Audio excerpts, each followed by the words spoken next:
மீசா டிவியின் தமிழ் பேசும் உறவுகளை அன்போடு வரவேற்றுக் கொள்கிறோம். போலீஸ் அதிகாரி தன்னைத்தானே சுட்டு தற்கொலை செய்து கொண்ட சம்பவத்தால் பெரும் பரபரப்பு. முன்னாள் போலீஸ் மா அதிபர் CD விக்ரமரத்னவுடைய மரண விசாரணை குறித்த முதலாவது சாட்சி நீதிமன்றத்தில் சாட்சியத்தை வழங்கினார் என்ற பல்வேறு செய்திகளோட கோட்டாபய ராஜபக்சவை கேள்வி கேட்டு குடைந்தெடுத்த மற்றொரு நபரால் பெரும் பரபரப்பு என்ற பல்வேறு செய்திகள் தான் இன்றைய பதிவு. வாங்க வீடியோக்குள்ள போகலாம், விரிவாக பார்க்கலாம். கைதிகள் தான் தற்கொலைக்கு முயற்சி செய்வாங்க, தற்கொலையும் செய்து கொள்வாங்க.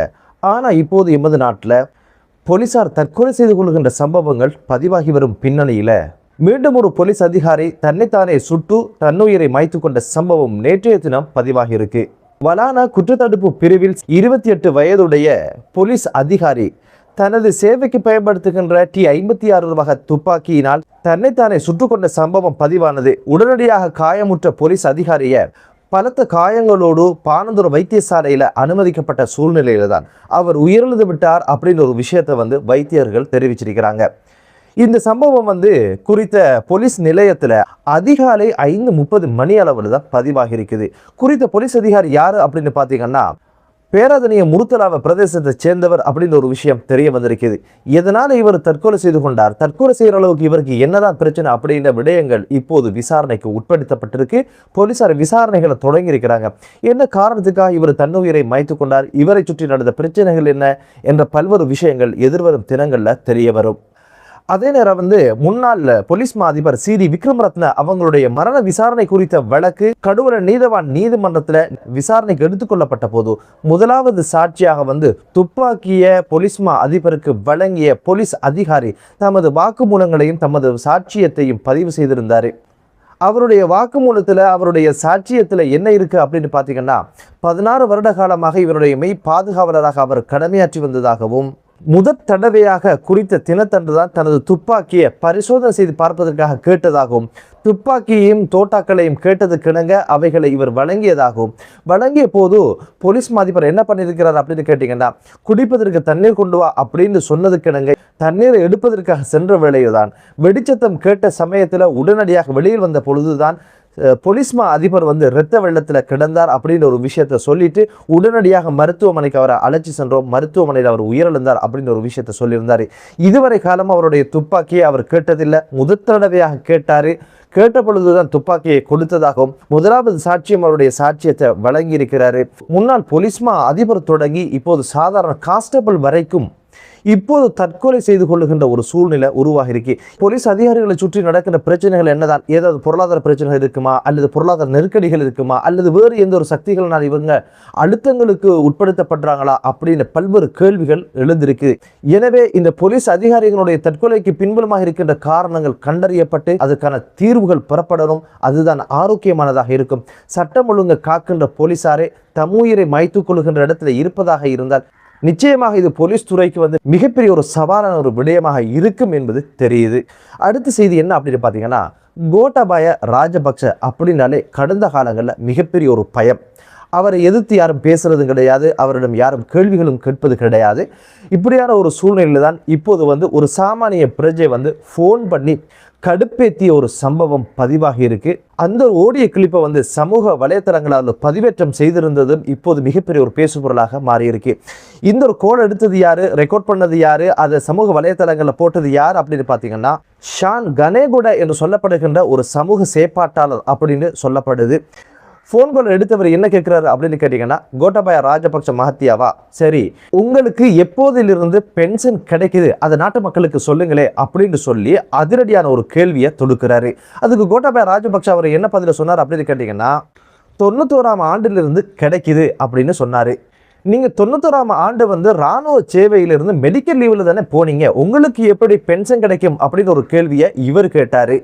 அதுக்கு கோட்டாபய ராஜபக்ச அவங்க என்ன பதில சொன்னாங்கன்னா பைத்தியமா 20 வருஷம் பாடாப்பட்டு சேவையாற்றி அதிலிருந்து நான் பென்ஷன் பண்ண யாரும் மெடிக்கல் லீவில் போனாங்க அப்படின்னு சொன்னாங்க. பிள்ளையான தகவல்கள் எல்லாம் சொல்லி கேள்விகள் கேட்கக்கூடாது அப்படின்னு ஒரு விஷயத்த சொல்லி இருந்தாரு.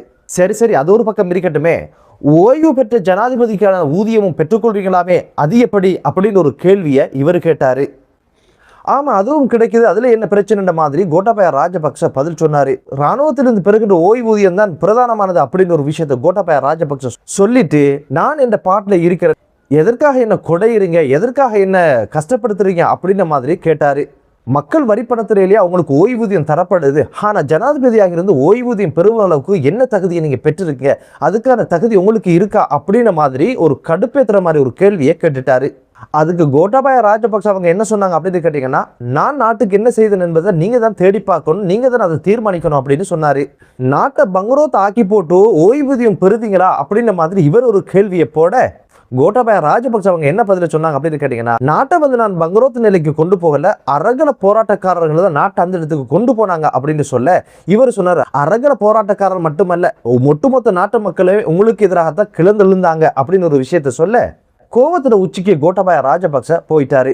கோட்டாபாய ராஜபக்ச அவங்க இவர்கிட்ட என்ன கேள்வியை முன் வச்சார் அப்படின்னு கேட்டீங்கன்னா, 20 வருஷங்கள் ராணுவத்துல பாடாப்பட்டு சேவையாற்றிருக்கிறார், நீங்க ராணுவத்துல சேவை செஞ்சிருக்கிறீங்களா, சேவை செஞ்சிருந்தா அதுல இருக்கின்ற கஷ்டங்கள் என்ன, நஷ்டங்கள் என்ன, பல்வேறு விஷயங்கள் உங்களுக்கு தெரிஞ்சிருக்கும், அதுல சேவை தான் செஞ்சு பாருங்களேன், தயவு செய்து என்ன பாட்டை என்ன விட்டுருங்க, எனக்கு தொல்லை தராம என்னோட பேசாதங்க, இதுக்கு பதில் சொல்றது எந்த வேலை இல்லை அப்படின்னு சொல்லி கோட்டாபாய ராஜபக்ச பதில் சொல்ல, ஏன் பதில் சொல்ல மாட்டீங்க, மக்கள் வரி பணத்துல தான் உங்களுக்கு சம்பளம் தராங்க, அப்படியாக இருந்த நாட்டு மக்களுக்கு பதில் சொல்லுங்க அப்படின்ற மாதிரி இவர் சொல்ல, அந்த ஒரு போன் கால் அப்படியே கட் ஆகுது. இந்த ஒரு விஷயம் வைரலாக திடீரென அபிமான ஜனஜய கட்சி அப்படின்னு சொல்லி ஒரு கட்சி ஊடக மாநாட்டை நடத்தி கோட்டாபாய ராஜபக்சேக்கு போன் கால் போட்டதும் இது பற்றி கேட்டது அநியாயமான ஒரு விஷயம், அக்கிரமான ஒரு விஷயம். கோட்டாபாய ராஜபக்ச அவங்கள்ட்ட இது போன்ற கேள்விகளை கேட்க முடியுமா? யுத்தத்தை நிறைவுக்கு கொண்டு வந்தவர், அதுபோக கொரோனா என்ற பேரலையால் நாடு பீடிக்கப்பட்ட சூழ்நிலையில அதை கச்சிதமாக எதிர்கொண்டவர், மக்களுக்கு 5000 ரூபாய் மற்றும் உடல் உணர்வுகள் எல்லாம் கொடுத்து மக்களுடைய பசியை போக்கிய மனிதர், எத்தனையோ சாதனைகளை நாட்டுக்காக படைத்தவர், இவரிடம் இது போன்ற கேள்விகளை கேட்க முடியுமா? 2 பென்ஷன் பற்றி கேட்குறீங்க, அவருக்கு பல பென்ஷன் சம்பளங்கள் கொடுக்க வேண்டி இருக்கு அப்படின்ற மாதிரி அவருடைய நியாயங்களை சொன்னதையும் பார்க்க முடிந்தது. இது குறித்த விசாரணையை இப்போது சிஐடி தொடங்கி இருக்கிறாங்க. இது குறித்த விசாரணை என்ன, 2 பென்ஷன் எடுக்கிறாரு, அது சட்டத்துக்குள்ளதா இல்லையா என்ற விசாரணையா, அல்லது இப்படியான ஒரு நபர் முன்னாள் ஜனாதிபதியாக இருந்த ஒருத்தருக்கு ஃபோன் பண்ணி உங்களோட பென்ஷன் எவ்வளவு, நீங்க பென்ஷன் சம்பளம் எடுக்கிறீங்களா, மக்கள் வரி பணத்தில் பென்ஷன் தராங்க, அதை பற்றி மக்களுக்கு தெளிவுபடுத்துங்க என்று சொன்னது குறித்து விசாரணை தொடங்கி இருக்கிறாங்களா என்பது தெரியல. சிஐடி இது குறித்த ஒரு விசாரணையை ஆரம்பிச்சிருக்காங்க அப்படின்ற செய்தி மட்டும் தெரியுது. கோட்டாபாய ராஜபக்சனுடைய பென்ஷன் சட்ட ரீதியானதா அல்ல சட்டத்துக்கு முரணானதா, இலங்கை பிரஜை 2 ஓய்வூதியங்கள் பெற முடியுமா இல்லையா என்ற சட்ட ரீதியான விஷயங்கள் நிச்சயமாக தெளிவுபடுத்தப்பட வேண்டிய ஒரு விஷயம். கோட்டாபாய ராஜபக்ச 2 பென்ஷன் எடுத்தது சட்ட ரீதியானதா அல்லது சட்டத்துக்கு முரணானதா, இது குறித்து என்னென்ன நடவடிக்கைகளை சிஐடி மேற்கொள்ள போறாங்க, போன் கால் போட்டவருக்கு எதிரான விசாரணையும் தொடங்குறாங்களா அப்படின்னு ஒரு விஷயத்தை பொறுத்திருந்து பார்க்கலாம்.